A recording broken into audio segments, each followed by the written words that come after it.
এই দেশ, এই দেশের জনগণ, এই দেশের নারী সমাজ যখন একটা উন্নততর জীবনের স্বপ্ন দেখছিল, সেই সময় আমরা দেখি একটা পরিবর্তিত পরিস্থিতিতে সবচেয়ে প্রথমে নারী সমাজ এই পরিবর্তনের শিকার হলো। আমরা দেখেছি এই পরিবর্তনের ফলে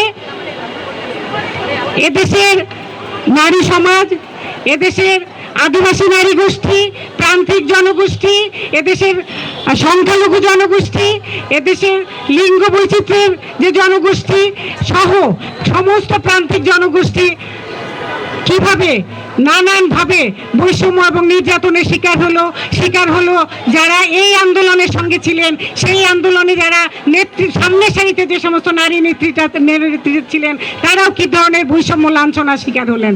আজকে আমরা দেখতে পাচ্ছি যে আমরা শুনলাম যে এখনো মুমূর্ষু অবস্থায় পাশেই ঢাকা মেডিকেল কলেজে মৃত্যুর সঙ্গে লড়ছেন আমাদের 8 বছরের ধর্ষণের শিকার এক শিশু, আমাদের কন্যা শিশু। আমরা দেখছি যে পথে ঘাটে কিভাবে নারীরা ক্রমাগত হেনস্থার শিকার হচ্ছে, ক্রমাগত তারা বিভিন্ন ধরনের লাঞ্ছনা, যৌন নির্যাতন, বিভিন্ন ধরনের অপবাদের শিকার তারা হচ্ছেন। এই সময় আমরা দেখতে পাচ্ছি কেন এই ঘটনাটা ঘটছে, রাষ্ট্র কি তার প্রতিকারের ব্যবস্থা নিচ্ছে।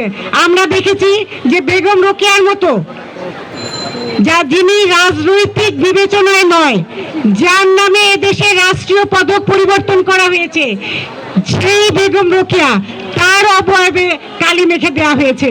আমরা দেখেছি যে তার নামে যে বিশ্ববিদ্যালয়, সেই বিশ্ববিদ্যালয়ের নাম পরিবর্তনের যে আন্দোলন, সেই আন্দোলন চলেছে। সেই সময় আমাদের রাষ্ট্র, আমাদের প্রশাসন, তারা কি বার্তা দিয়েছে এই সমাজের কাছে, তারা কি প্রতিবাদ করেছে, তারা কি ধরনের হুঁশিয়ারি দিয়েছে এই ধরনের ঘটনার বিরুদ্ধে।